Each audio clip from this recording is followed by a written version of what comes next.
Kami baca soal rencana ekspor listrik ke Singapura begitu. Kita berpikir ekspor tapi kemudian di dalam negeri listrik di mana-mana mati, kan lucu juga Pak begitu. Kemudian soal ID Food.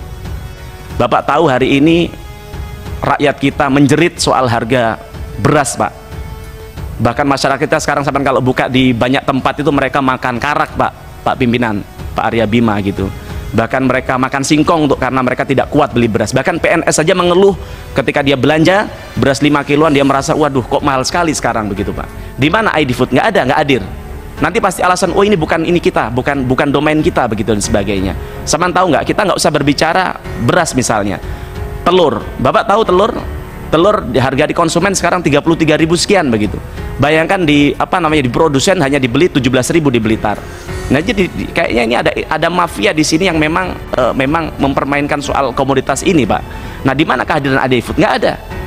Jadi kalau kamu pikir kalau tidak ada kejelasan begini, ID Food yang sebagai diharapkan hadir di tengah rakyat agar bagaimana rakyat merasa negara ini hadir, BUMN hadir, nggak ada sampai detik ini begitu.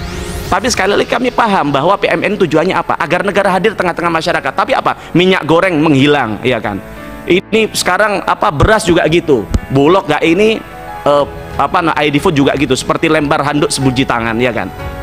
Apa ini? Buat apa? Duit negara, masya Allah Pak. Sama tahu di bawah Pak.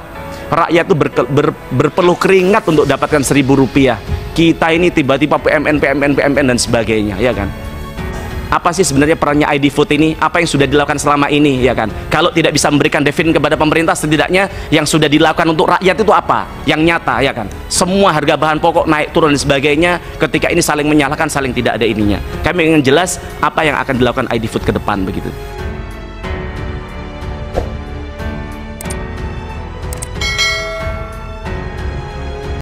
Yang pertama Pak, apa yang disampaikan Pak Darmawan tadi, rasio elektrifikasi dengan adanya PMN ini adalah 5,86 triliun, itu akan tercapai 96,19% tercapai elektrifikasi. Nah dulu Pak, sebelum panjenengan Pak Dirut yang lama itu pernah pemaparan, saya minta klarifikasi di forum ini. Beliau dulu menyampaikan rasionya sudah 99,7%. Bahkan saat itu kami menolak untuk bagaimana bisa ada PMN 17,96 triliun, ya kan? Karena kita saat itu berpandangan bahwa kalau daerahnya tidak visible, secara bisnis tidak memungkinkan, juga terlalu besar anggaran yang diberikan oleh pemerintah, ya sudah kasihkan saja uangnya kepada mereka, kemudian sambil lalu agar desa ini bisa mandiri. Seperti tadi bisa dengan mikrohidro atau dengan PLTS atau dan sebagainya. Nah tapi ini kemudian kami lihat data hari ini kok 96,9%, kok cepat sekali ya rasionya berubah begitu. Nah kami agak soal ini kami minta harapan kami 5,86 triliun ini bisa bisa benar-benar, saya setuju bahwa rasio elektrifikasi, bahwa PLN bisa masuk ke desa itu kita sangat setuju. Kami merasakan, lihat video tadi jenengan tuh merinding, saban pahlawan betul Pak buat rakyat kita Pak. Tapi duit sebesar ini juga harapan kami bisa bisa dioptimalkan, karena kalau kita bilang agak sanksi dengan pernyataan tadi kami coba ini karena bahan rapat ini aja loh Pak, Bapak mau bicara belum ada, ya kan? Bapak luar biasa, makanya saya pernah chat sama lu, keren Pak presentasi jenengan di ASEAN, Forum ASEAN keren, soal digitalisasi kita suka, kita baca itu. Tapi kalau di bawah Bapak orangnya begini Pak, urusan lembaran begini aja masya Allah, di print sudah hanya sekedar print, dibandingkan yang lain yang kecil-kecil ini sudah jauh lebih baik, ya kan? Tadi ini hal kecil tapi menurut kami, saban tahu nggak Pak, kemarin seminggu ini tadi malam paperless, iya nggak ya, paperless, oke. Tadi malam Pak kami berhubungan komunikasi dengan masyarakat kami di Dapil, ya kan? Masyarakat kami di Dapil ternyata mulai pagi sampai sore dia tidak bisa dihubungi, tepatnya di Kecamatan Tiris Pak, tidak jauh dari Surabaya. Tidak jauh dari Surabaya ke Probolinggo itu kurang lebih 3 jam, naik ke Tiris 1 jam, ya 3 jam setengah 4 jam lah untuk sampai di sana. Saya coba berkali-kali hubungin di banyak orang juga, banyak relawan kita selama bulan-bulan ke bulan kami intens berkomunikasi dengan mereka. Saya pikir mereka tidak bisa dihubungi karena HP-nya rusak atau karena internetnya tidak ada. Karena kami pikir juga, kami dulu sudah bawa tuh Telkomsel ke sana untuk bangun tower dan akhirnya dibangun. Tapi kemudian saya tanya tadi malam, kenapa kok seharian tidak bisa dihubungin, listriknya mati. Terus saya tanya, berapa lama listriknya mati? Sudah sering Pak begini, bahkan sejak lama Pak Darmawan katanya, di namanya Tiris itu. Nah kami mikir, kita ini berpikir sesuatu, oh ya listrik masuk desa, kita berharap elektrifikasi tercapai, tapi sisi lain yang sudah berjalan pun listrik masih suka mati Pak. Dan itu pun saya tanya, ada pemberitahuan nggak? Nggak ada. Padahal sisi lain Pak Darmawan di forum yang ASEAN yang saya sampaikan ke sampean itu keren, bicara soal digitalisasi listrik begitu. Nah tapi ternyata aplikasinya di lapangan tidak dilakukan oleh jajaran Bapak di bawah. Mereka sekarang Pak sebenarnya teknologi gampang aja, tinggal dikasih tahu aja lewat WA atau dan sebagainya. Karena apa?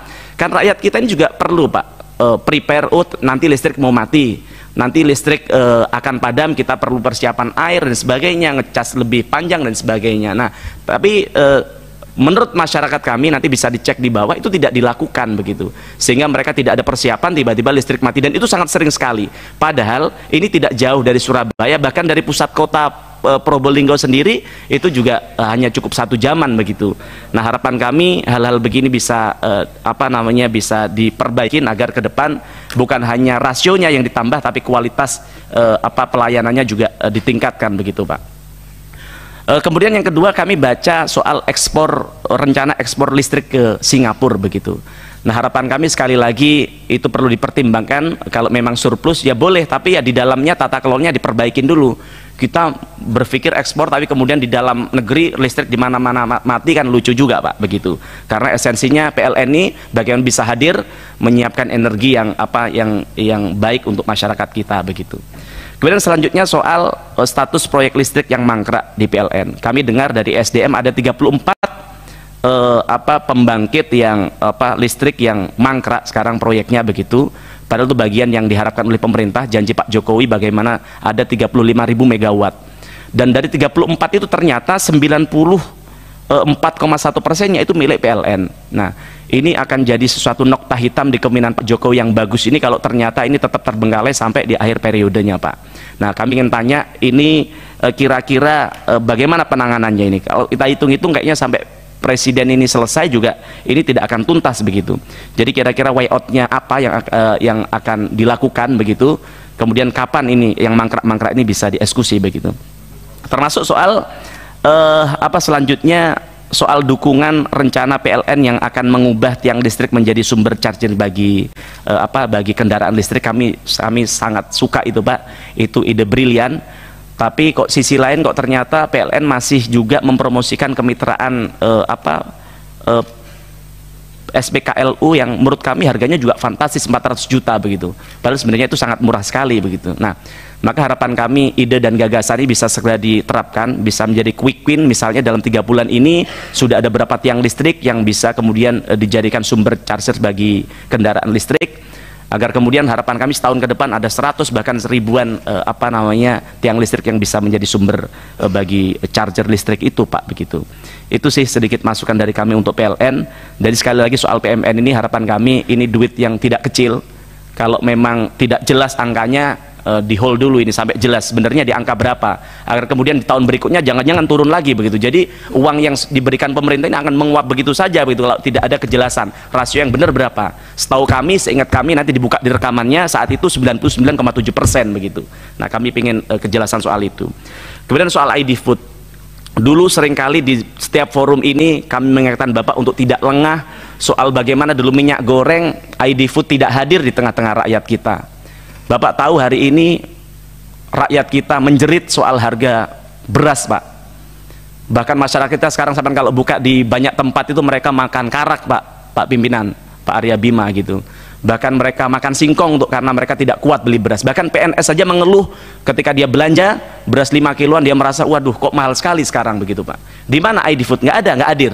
Nanti pasti alasan, oh ini bukan kita, bukan domain kita begitu dan sebagainya. Sama tahu nggak, kita nggak usah berbicara beras misalnya.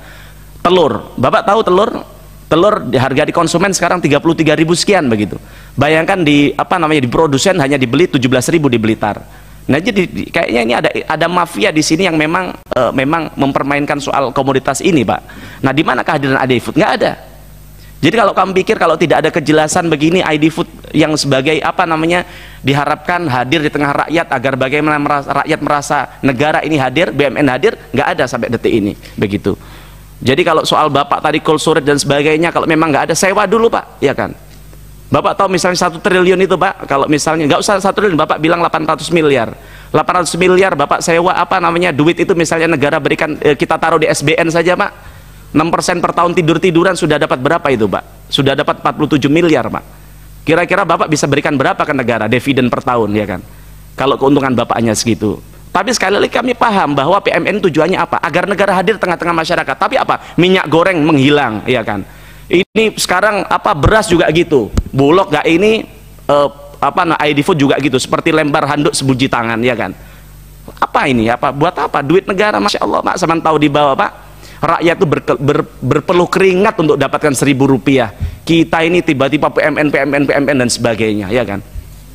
Jadi harapan kami ini bisa lebih jelas apa sih sebenarnya perannya ID Food ini, apa yang sudah dilakukan selama ini, ya kan? Kalau tidak bisa memberikan dividen kepada pemerintah, setidaknya yang sudah dilakukan untuk rakyat itu apa? Yang nyata, ya kan? Semua harga bahan pokok naik turun dan sebagainya, ketika ini saling menyalahkan, saling tidak ada ininya. Kami ingin jelas apa yang akan dilakukan ID Food ke depan begitu. Kemudian di pemaparan Bapak soal juga pabrik gula yang kami lihat lahannya juga masih sangat terbatas, 47.000 hektar. Nah maka harapan kami, ini pun 47.000 hektar saya pikir bukan punya ID Food sendiri, ada punya rakyat juga begitu. Kalau kita lihat hari ini ada food estate yang mangkrak, yang gagal, ya kan, itu program pemerintah yang menurut kami mungkin bisa diambil alih agar ke depan pertaniannya atau soal ketahanan pangan bisa lebih tersentral Pak di satu tempat itu harapan kami. Apa langkah Bapak soal itu tadi food estate Pak? Kemudian selanjutnya soal reasuransi, ya, soal reasuransi. Jadi kembali Pak, soal PMN ini kami jujur kami belum merasa, karena kami belum lihat hadir di tengah-tengah rakyat, ya mungkin dipertimbangkan. Dan kami ingin tahu kira-kira kalau Bapak tadi di paparannya di ID Food itu di halaman 3, dengan adanya PMN ini ada peningkatan kira-kira berapa tadi, ada peningkatan kira-kira 50 miliar, 66 miliar atau berapa tadi, itu harapan kami dengan adanya ini bisa jauh lebih optimal begitu. Ya, terus kemudian soal reasuransi Pak, Bapak tadi memaparkan panjang lebar soal reasuransi. Saya jadi mikir, ketika ada Jiwasraya, Asabri, lalu reasuransi kemana Pak? Bapak tahu kemarin karena Jiwasraya saat itu kita memberikan ke FG 20 triliun 2021, ya kan? Padahal dampaknya jujur aja nggak ada buat rakyat. FG dibubarkan aja loh, sebenarnya nggak ada apa. Kalau tanya survei kepada masyarakat, dampaknya apa? Ya dampaknya hanya pemegang polis, ya kan? Tapi kemarin ke mereka dengan gagahnya kesini minta 3,5 triliun. Ini seperti negara dagelan, ya kan? PMN tidak ngerti kah bahwa PMN itu dihasilkan dari duit rakyat, yang rakyat tuh bisa mendapatkan duit itu, mereka itu harus jualan gorengan, jualan pentol, jualan ini, jualan baju dan sebagainya. Bahkan sekarang semantau pasar-pasar tutup.